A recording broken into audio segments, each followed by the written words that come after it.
Alhamdulillah wassalatu wassalamu ala Rasulillah wa ala alihi wa sahbihi wa man walah wa ba'd. Pembahasan yang kedua adalah berkaitan dengan kaidah al-aslu fil ibadah al-man'u al-hadar. Yaitu hukum secara asal ibadah itu adalah terlarang dan tidak boleh dikerjakan. Ya, hukum asal seorang melaksanakan ibadah itu hukumnya terlarang dan tidak diperbolehkan. Maka tidak boleh seorang beribadah kepada Allah Subhanahu wa taala dengan suatu ibadah kecuali dia harus mendatangkan dalil disyariatkannya ibadah tersebut. Kalau dia tidak mendatangkan dalil, maka berarti kembali kepada hukum awalnya, ibadah tersebut terlarang untuk dikerjakan, haram untuk dikerjakan. Para ulama berdalil dengan firman Allah Subhanahu wa taala dalam surah Asy-Syura ayat 21. Allah mengatakan am lahum syuraka syara'u lahum minad din ma lam ya'dzan bihillah. Apakah mereka itu punya sekutu-sekutu yang mensyariatkan untuk mereka syariat-syariat fid din dalam agama, minad din dalam agama, ma lam ya'dzan bihillah. Yang itu semua tidak diizinkan oleh Allah Subhanahu wa taala membuat-buat syariat di dalam agama.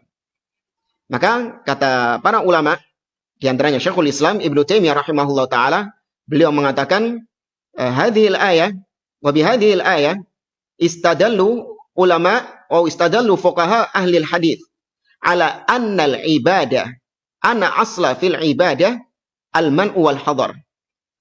Dengan ayat tersebut para ulama ahli hadis, ahlu sunnah wal jamaah membuat kaidah, membuat kesimpulan bahwa hukum asal ibadah yang dikerjakan oleh seseorang, hukum asalnya terlarang, tidak boleh.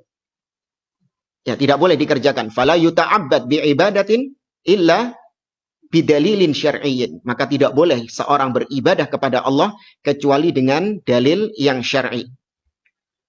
Hadis-hadis lain yang berkaitan dengan hal tersebut yaitu sabda Nabi SAW dalam riwayat Aisyah radhiyallahu taala anha. Nabi SAW mengatakan man ahdatsa fi amrina hadza ma laysa minhu fahuwa raddun.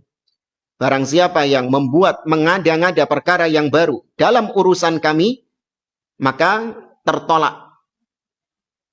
Ya, maka ditolak oleh Allah Subhanahu wa taala, tidak akan diterima sebagai amal ibadah.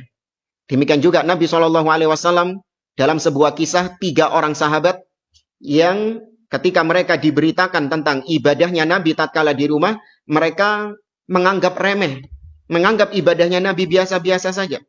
Sebagian mengatakan qad ghufira lahu ma taqaddama min dzambi. Oh iya, Nabi itu sudah diampuni dosa-dosanya yang telah lalu. Wa aina nahnu min Rasulillah. Lah kalau kita ini belum ada jaminan diampuni dosanya sama Allah. Maka yang satu mengatakan amma ana fasa usallil laila wala anamu abadan. Adapun aku mulai sekarang aku akan salat malam semalam suntuk dan tidak tidur. Yang kedua mengatakan amma ana fa asumud dahra fala uftiru abadan. Adapun aku akan puasa selama-lamanya dan aku tidak akan pernah berbuka puasa. Yang ketiga mengatakan amma ana fa'tazilun nisa falam atazawwaj. Adapun aku tidak akan aku akan meninggalkan wanita-wanita dan aku tidak akan menikah. Manakala Nabi mengetahui ketiga orang tersebut mengatakan demikian, Nabi kemudian mengatakan kepada mereka amma ana fa inni akhsha lillahi wa atqakum lahu. Adapun aku adalah manusia yang paling takut kepada Allah dan manusia yang paling bertakwa kepada Allah. Walakinnani usolli wa arqud. Akan tetapi aku terkadang juga salat malam, terkadang aku tidur. Wa asumu wa uftir. Aku terkadang berpuasa dan aku terkadang tidak berpuasa. Wa atazawwajun nisa, dan aku menikahi para wanita-wanita.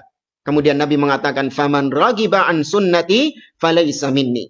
Maka barang siapa yang enggak suka dengan sunnahku, yaitu dengan ajaran-ajaranku, maka dia bukan termasuk golonganku.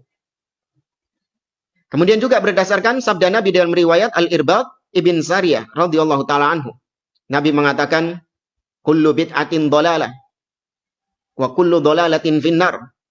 Ya, wa syarrul umuri muhdatsatuha. Seburuk-buruk perkara adalah perkara yang baru. Wa kullu muhdatsatin bid'ah, dan semua perkara yang baru adalah bid'ah. Dan semua bid'ah adalah kesesatan. Dan semua kesesatan ada di neraka. Nah, ini menunjukkan bahwa hukum asal ibadah itu terlarang. Tidak boleh orang mengerjakan ibadah. Illa bidalilin syar'i, kecuali ketika dia mendatangkan dalil yang syar'i. Kalau dia tidak mendatangkan dalil yang syar'i, maka berarti dia kembalikan kepada perkara awal, yaitu tidak boleh mengerjakan ibadah tersebut. Dan para salaf banyak berbicara tentang masalah bid'ah. Banyak berbicara tentang masalah-masalah yang di situ menunjukkan kaidah yang satu ini, yaitu hukum asal suatu ibadah adalah bid'ah. Sebagaimana dinukilkan ucapan yang masyhur dari Abdullah bin Mas'ud radhiyallahu anhu, beliau mengatakan, ittabi'u wa la tabtadi'u faqad kufitum wa kullu dhalalah finnar wa kullu bid'atin dhalalah. Kata beliau, ikuti saja apa yang telah diajarkan Nabi. Jangan berbuat bid'ah. Jangan mengadang-adakan perkara yang baru, karena semua bid'ah itu adalah sesat. Kata Abdullah bin Mas'ud. Kemudian juga ucapan Abdullah bin Umar. Beliau mengatakan, kullu bid'atin dhalalah wa in ra'ahan nasu hasanah. Semua bid'ah itu sesat, meskipun manusia memandang itu adalah hasanah. Meskipun manusia mengatakan itu kebaikan. Ya, maka dengan demikian, ini adalah sebuah kaidah yang tetap dan disepakati oleh para ulama dari zaman ke zaman, bahwa hukum asal ibadah itu adalah diharamkan atau dilarang sampai dia mendatangkan dalil perintah untuk mengerjakan ibadah yang sedang dia kerjakan. Berbeda dengan dalam perkara-perkara duniawi. Kalau dalam perkara-perkara duniawi, maka hukum asalnya mubah. Sampai ada dalil sehingga dia mendatangkan dalil yang menunjukkan diharamkannya perkara tersebut. Maka bagi Anda, mungkin yang baru pemula, bingung membedakan mana yang dibolehkan dan mana yang tidak. Atau mungkin ada syubhat bagi sebagian orang yang mengatakan bahwa kalau memang bid'ah ini itu tidak boleh, maka tunjukkan dalil larangannya. Pernahkah Nabi melarang maulid Nabi? Pernahkah Nabi melarang tahlilan? Pernahkah Nabi melarang manakipan? Nah, ini dari awal sudah keliru. Karena konsepnya, kalau itu berkaitan dengan sebuah ibadah, yang dicari bukan larangannya. Tapi yang dicari adalah dalil perintah disyariatkannya ibadah tersebut.